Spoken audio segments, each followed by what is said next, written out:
Water signs, tignan po natin kung ano yung mensahe para sa'yo ngayong araw. Keep in mind po na ito ay general reading lamang, so hindi po lahat ay makaka-relate. So be open-minded. Sa mga hindi pa po nakasubscribe dito sa ating channel, please subscribe na po kayo and pa-like na din po ng ating video. At sa mga nais pong mag-avail ng ating private readings, ng ating Evil Eye Amulet Necklace at ng ating Kiars Bracelet, makikita nyo po yung link sa description box. Tarot Intentions by Aliana Reyes. Tignan po natin kung ano yung mensahe. Spirit guide, mensahe po natin kay water signs, Cancer, Pisces, and Scorpio. So we have the Devil. Yan, meron ba kayong mga iniiwasan? We have Two of Swords. May nagbabagong buhay na ba dito? Or isa sa mga family members po ninyo nagbabagong buhay na? We have the Hierophant. Ayan, parang sumusunod na sa tradisyon. Ayan, hindi na pasaway. So, may nagbabagong buhay nga po talaga dito. Water signs. Ayan, pero tignan pa natin ano pa yung mensahe. We have Five of Cups. There's someone full of regret. Yun nga, meron talaga gustong magbago. So, pwede rin naman na may tinutulungan po kayo dito. At yung tinutulungan nyo po talaga, water signs, is nakikitaan nyo yung tao na yan na may willingness siya na magbago, na magbagong buhay, na gawin yung tama, no? So, alam mo yung hindi nakakapagod tulungan yung taong to. At hindi nakakapanghinayang tulungan kasi nga, nakikita mo talaga yung pagbabago niya. Yung, sabi ko, yung willingness niya, no? Yung kagustuhan ba niya na baguhin din yung life niya. Yan yung mga tao na masarap tulungan eh. Yung tinutulungan din yung sarili nila. Kaya kung ito man ay family members mo or a friend, huwag kang mapagod na tulungan yung taong to. Kasi parang talagang fulfilling din to para sa'yo. We have Eight of Swords. Meron dito parang nagstay na lang sa bahay. Okay, so medyo mabigat talaga yung pinagdaanan ng taong to eh. Water signs, di ko alam kung kayo ba yan. Yan, we have Ten of Pentacles. Mukhang may nagsisisi dito pagdating sa pera. Yan, parang sinasabi niya dito kung nanahimik na lang ako, eh di hindi sana naubos yung pera ko dito. Okay, so may mga bad decisions na ginawa. Kayo ba yan, water signs? Tignan natin, or ito, pwede ngayon, medyo nangangailangan kayo ng pera, wala kayong madukot, kasi pwedeng nung mga nakakaraan, medyo naging magastos po kayo. Pwedeng yun yung sisisihan ninyo ngayon. Tignan natin. Sabihin natin, naging magastos, pwedeng, hindi lang naman yan sa mga material na bagay. Yung iba po sa inyo, pwedeng, kunwari, nagkakain kayo sa kung saan-saan. Parang sinulit nyo ba yung pera nyo? Tapos ngayon, ayun,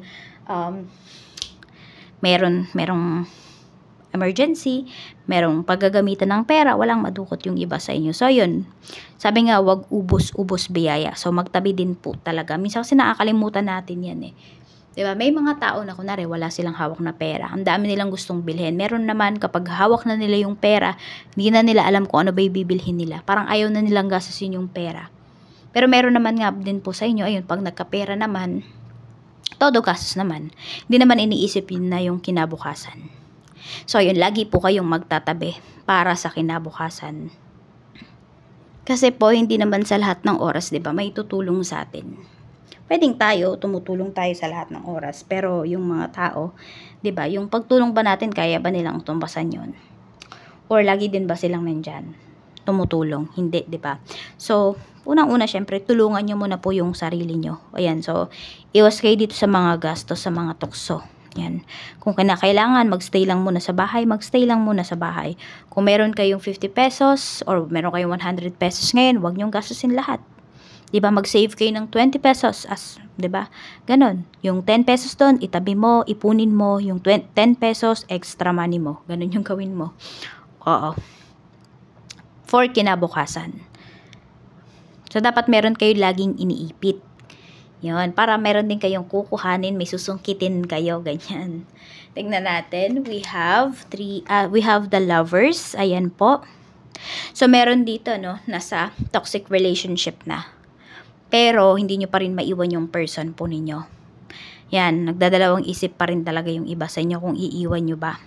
Or pwedeng hindi nyo na nafe-feel na mahal kayo ng taong yun, pero nagstay pa rin kayo dito. Pwede kasi yung iba naman sa inyo, wala naman kayong pinag-aawayan. Yun nga lang, parang hindi mo na nafe-feel na mahalaga ka pa dun sa tao na yun or na mahal ka pa nung tao na yun. We have Four of Pentacles. Ayan, oh.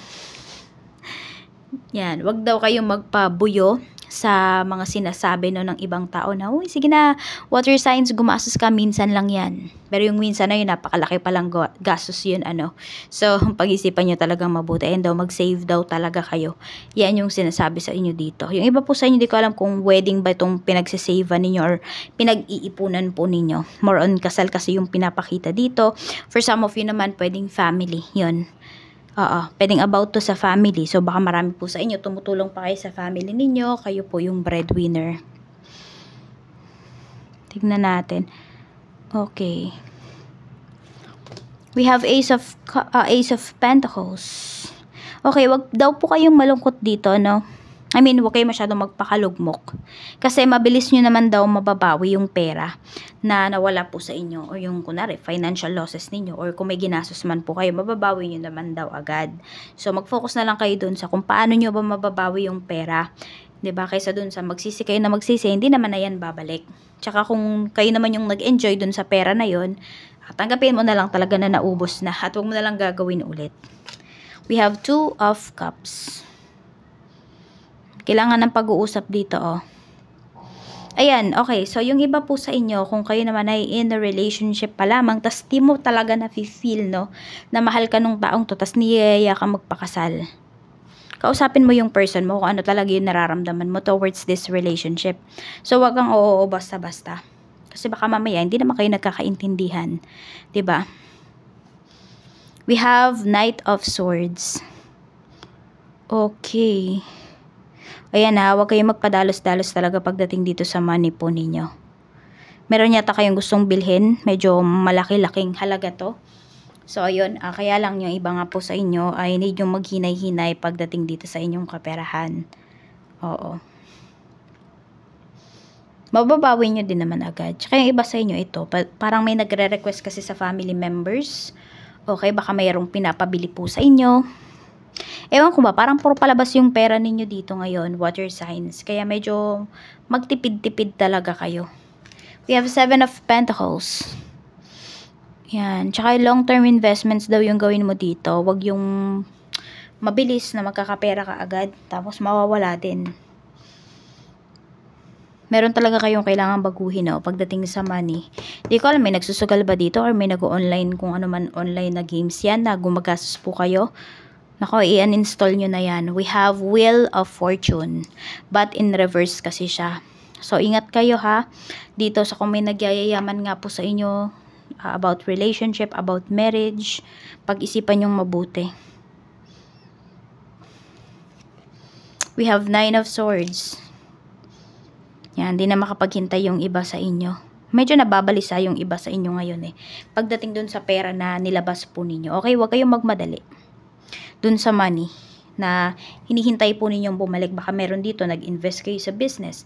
'Di ba? Pwedeng sabihin natin, yung ROI naman talaga niyan, medyo matagal. So, wala pa naman sa kalahati, pero inip ka na.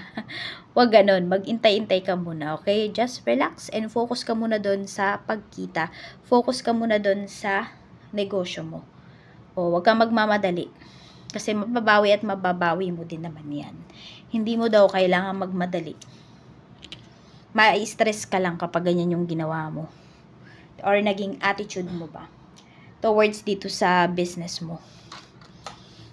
Baka mas lalo pang tumagal bago mo mabawi yan. Kasi nandun yung frustration. So, parang yung positive energy, nagiging negative siya. Tignan pa natin ano pa yung mensahe. Yan, meron dito nagsisisi talaga kayo kasi hindi nyo masyadong kinilala yung taong pinakasalan ninyo or yung naging karelasyon po ninyo. Pwedeng yung iba sa inyo attracted lang talaga kayo sa taong to or napagkamalan nyo po na soulmate ninyo, ganun, tapos pumasok agad kayo sa isang relationship, without knowing yung background ng tao. So yun, meron dito talaga nagsisisi kasi hindi nyo muna kinilala. Yun. So parang toxic, no? Yung inyong naging relasyon ng taong to. Kaya may pagsisisi yung iba sa inyo. Parang lagi kasi kayong nilalagay sa third party. Tignan natin ano pa yung mensahe. Okay, dito naman huwag kayong magbulag-bulagan kung may tao dito na nagte-take advantage po pagdating sa pera ninyo. Kahit family members man yan, di ba, hingi ng hingi sa inyo, ano akala, namumulot lang kayo ng pera. So, kung kinakailangan yung huminto doon sa pagbibigay, ipunin nyo yung pera na binibigay ninyo. Di ba, ipunin nyo na lang kaysa ipamigay po ninyo. Gawin po ninyo. Para yan sa future nyo. Yan, meron dito kayo yung breadwinner talaga, no, sa inyong family. Yan, or sa relationship po ninyo, nagbibigay ba kayo sa person nyo? Kung hindi nyo pa po yan asawa, ihinto nyo na yung pagbibigay na yan.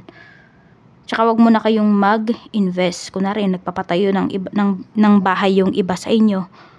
Pag-isipan nyo muna yan. Or may bibili ng sasakyan, pangalan nyo po sa inyo kung pera po ninyo yan, water signs. Huwag nyo hayaan na nakapangalan dun sa person ninyo. Tignan natin ano pa yung mensahe. Okay, may revelation na pinapakita dito. Yung iba naman po sa inyo, pwedeng meron dito, hindi pa kayo nakikita ng person mo. So, ayan po, pwedeng gagawa siya ng paraan dito. Meron nang hindi makatulog dito dahil gustong-gusto na po kayong makita, gustong-gusto na kayong makasama.